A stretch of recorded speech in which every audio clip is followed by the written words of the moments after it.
30 Juli 2009, seorang pemuda asal kota Guiyang, Provinsi Guizhou yang bernama Wei Jun malam itu melihat sang ayah sedang terlelap dalam tidurnya. Kondisi itu dimanfaatkan Wei Jun untuk melakukan aksinya. Ia berjalan perlahan menuju kamar sang ayah dan langsung mencekiknya sampai meninggal dunia.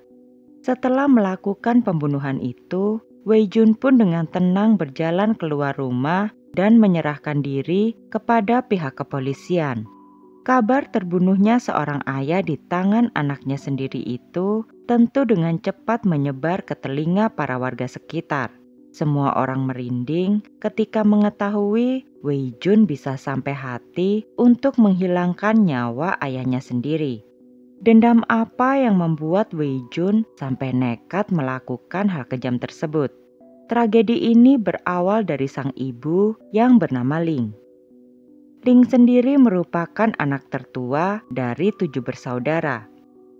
Ling berasal dari keluarga dengan kondisi ekonomi yang sangat memprihatinkan. Tentu hal tersebut bisa dimengerti karena saat itu orang tua Ling harus menghidupi 8 orang anak setiap harinya. Keadaan keluarga Ling semakin memburuk saat sang ayah tiba-tiba jatuh sakit dan akhirnya meninggal dunia. Semenjak kepergian sang ayah, kini mau tak mau, keluarga Ling hanya bergantung dari pekerjaan sang ibu dengan penghasilan yang tidak seberapa. Sebagai anak tertua, Ling merasa dirinya harus ikut berusaha untuk meringankan beban sang ibu. Dalam benak Ling, satu-satunya jalan untuk dirinya adalah dengan menikah. Maka dari itu, di usianya yang baru menginjak 17 tahun, Ling memutuskan untuk menikah dengan pria yang bernama Guo yang merupakan seorang pemain dan juga pengrajin alat musik suona. Suona sendiri merupakan alat musik tradisional yang mempunyai bentuk mirip dengan terompet. Biasanya alat musik ini dimainkan saat ada prosesi atau acara tertentu. Di lingkungan tempat tinggal Ling, kala itu, suona saat itu memang sedang populer. Meski Ling mengetahui kalau Guo bukanlah seorang pria kaya, Ling saat itu tetap memilih untuk menikah dengan Guo. Menurutnya Guo memiliki karisma yang tidak dimiliki oleh kebanyakan pria lainnya. Pada awalnya, pernikahan Ling dan Guo masih berjalan dengan baik. Meski setiap harinya kesulitan ekonomi selalu dirasakan, nyatanya keduanya masih dapat melewati semuanya. Namun keadaan semakin memburuk saat ketiga anak mereka mulai tumbuh. Mempunyai 3 orang anak dengan kondisi ekonomi seperti Ling dan Guo tentu menjadi satu ujian tersendiri. Beban yang ada di pundak keduanya menjadi semakin berat bahkan untuk keperluan sehari-hari. Belum lagi bisnis penjualan suona milik Guo semakin hari semakin sepi peminat yang tentu sangat berpengaruh kepada pemasukan mereka. Tekanan hidup yang makin berat ini nampaknya perlahan mulai mempengaruhi sikap Guo. Menurut Wei Jun, ayahnya itu awalnya mempunyai sikap yang lembut terhadap ibu dan anak-anaknya.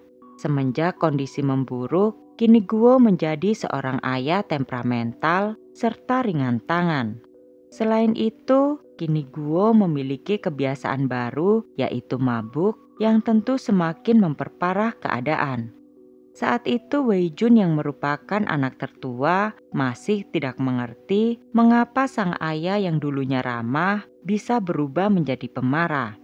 Sampai akhirnya di usia Wei Jun yang menginjak 11 tahun, ia melihat sesuatu yang tidak akan pernah bisa terlupakan. Di suatu malam Wei Jun terbangun dari tidurnya. Ia terbangun karena mendengar suara aneh yang berasal dari kamar kedua orang tuanya. Karena penasaran, akhirnya Wei Jun pun beranjak dari tempat tidurnya dan berjalan menuju kamar kedua orang tuanya. Begitu ia membuka pintu kamar tersebut, Wei Jun melihat hal yang sangat menjijikan.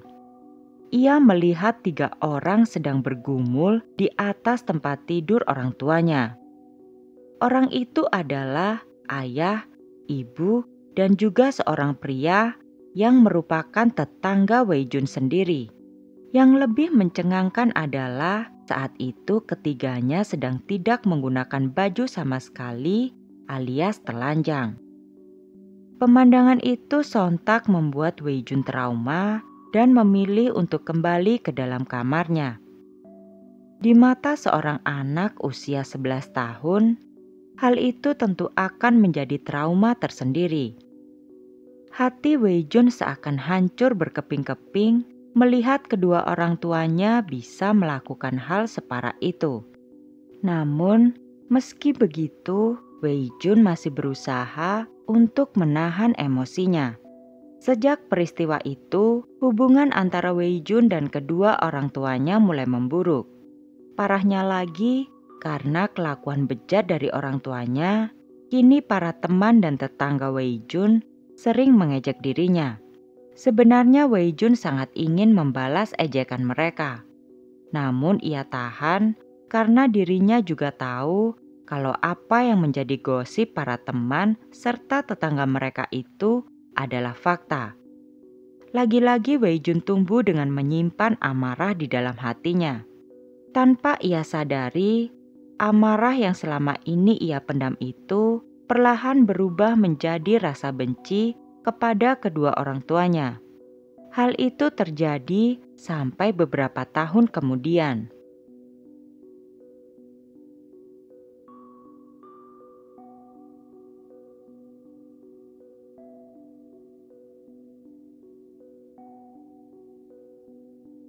Karena terlalu sering mabuk berat, kesehatan Guo pun mulai memburuk. Kondisi itu pula yang membuat ia tak lagi dapat bekerja.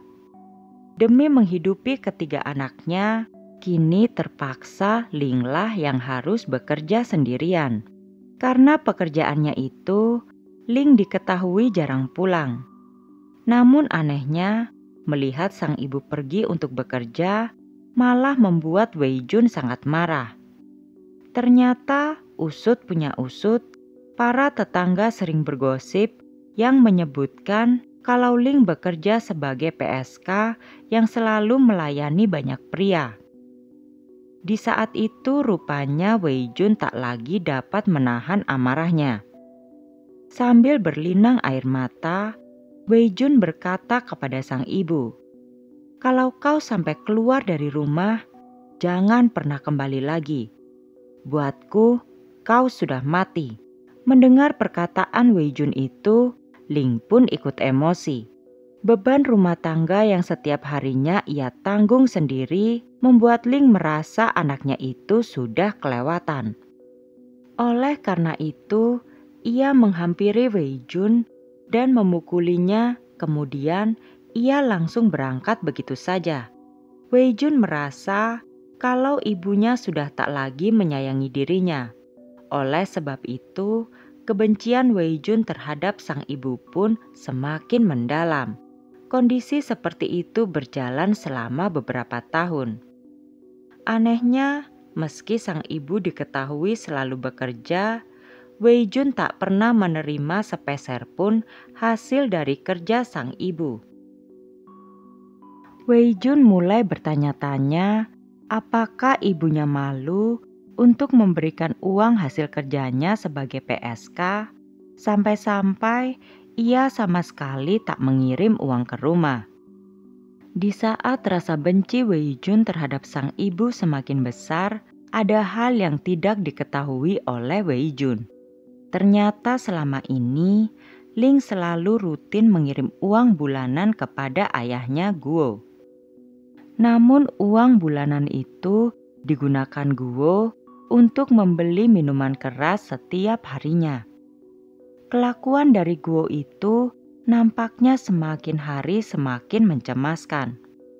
Di satu waktu, karena terlalu banyak minum, Guo sampai buang air kecil dan buang air besar di kasurnya. Saat Guo melihat Wei Jun di rumah, ia selalu protes mengapa Wei Jun tidak keluar rumah dan bekerja agar bisa membantu dirinya. Kini ketika Guo mabuk berat, ia selalu rutin untuk memukuli Wei Jun tanpa sebab yang jelas.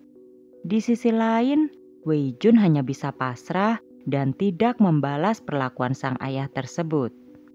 Malahan Wei Jun hanya memikirkan kesehatan kedua adiknya yang semakin hari semakin kurus karena kekurangan gizi.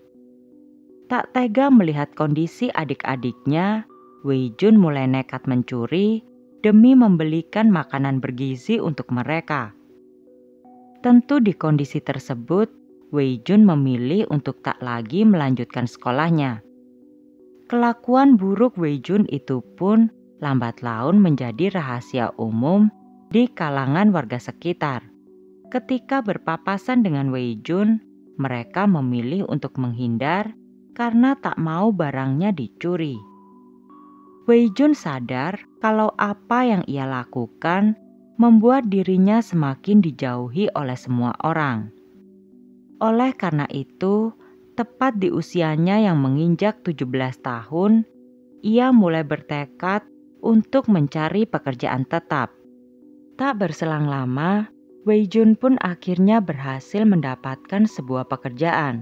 Di tempat kerjanya, Wei Jun bertemu dengan seorang wanita yang berasal dari Hubei.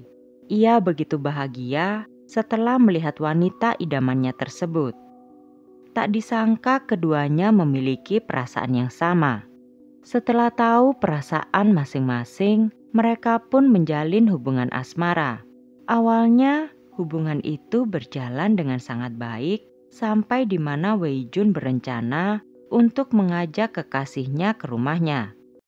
Tepat ketika Wei Jun menjemput sang pacar, kekasih Wei Jun itu secara tiba-tiba meminta putus tanpa ada alasan yang jelas.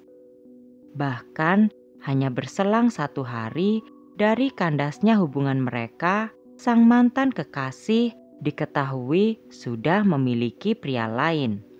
Setelah ditelusuri, pria tersebut memiliki pekerjaan dan kondisi ekonomi yang jauh lebih baik daripada dirinya.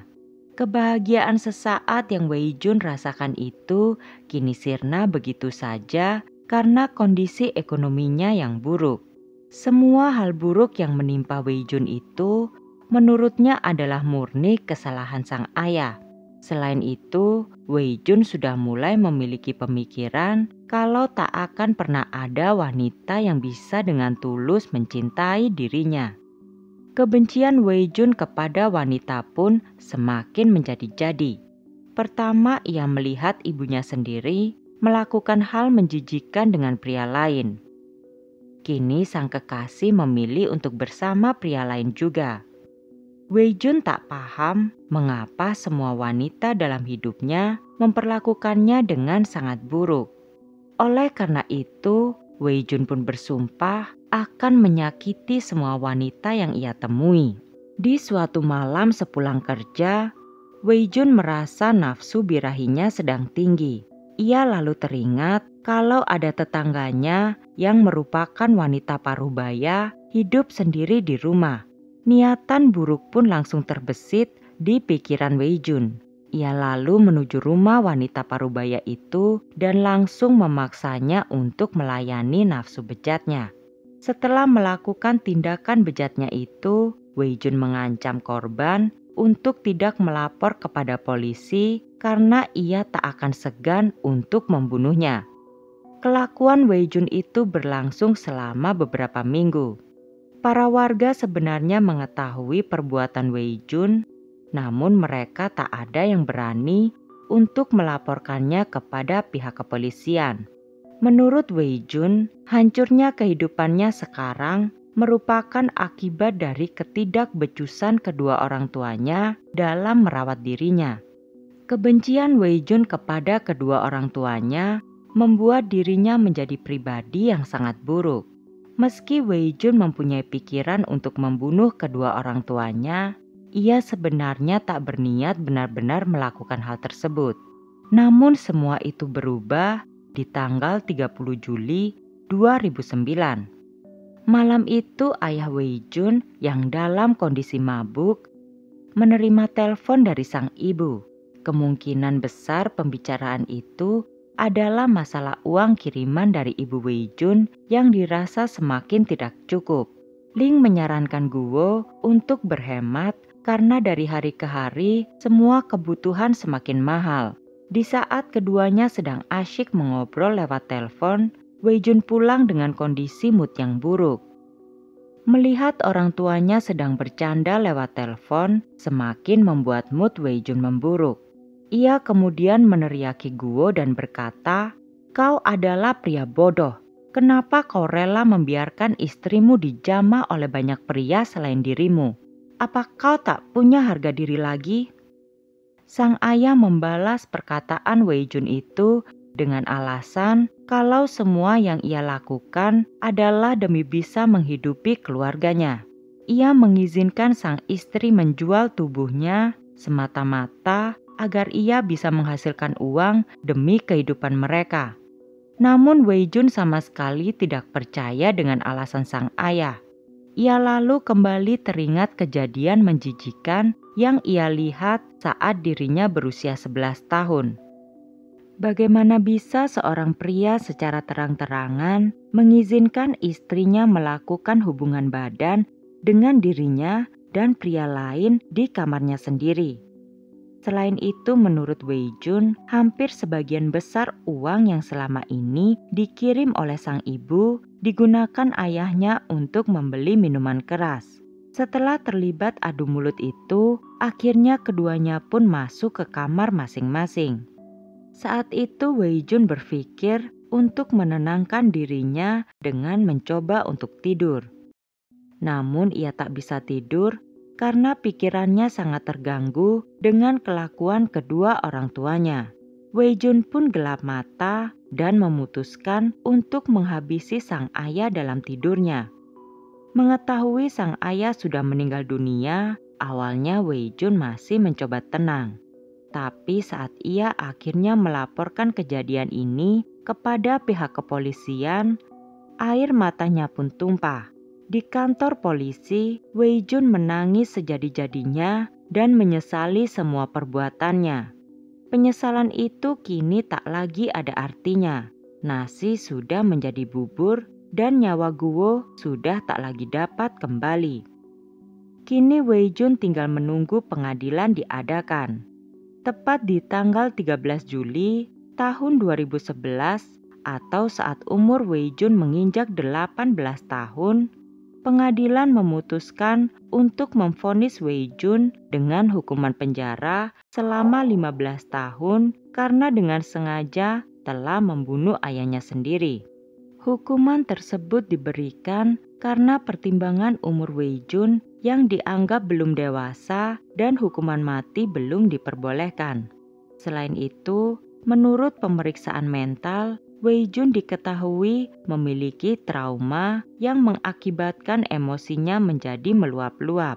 Menurut laporan, trauma itu didapatkan Wei Jun saat ia berusia 11 tahun, yang mana tepat di saat ia melihat kejadian menjijikan itu.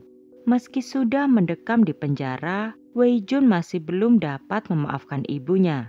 Di tahun pertama masa hukumannya, sang ibu juga masih tak berani untuk mengunjungi Wei Jun. Sampai akhirnya pada tahun 2016, ibu Wei Jun mengajak kedua adiknya untuk mengunjungi Wei Jun di penjara. Ketika Wei Jun melihat sang ibu dan adik-adiknya datang, ia langsung menangis sejadi-jadinya sembari memeluk mereka. Wei Jun juga sempat meminta maaf kepada sang ibu dengan apa yang telah ia perbuat dan tak lagi membencinya. Kehidupan Wei Jun sungguh tidak beruntung. Ia terlahir menjadi anak dari orang tua yang menjadi pengaruh buruk bagi dirinya. Pada akhirnya, Wei Jun telah mempertanggungjawabkan apa yang telah ia lakukan kepada sang ayah.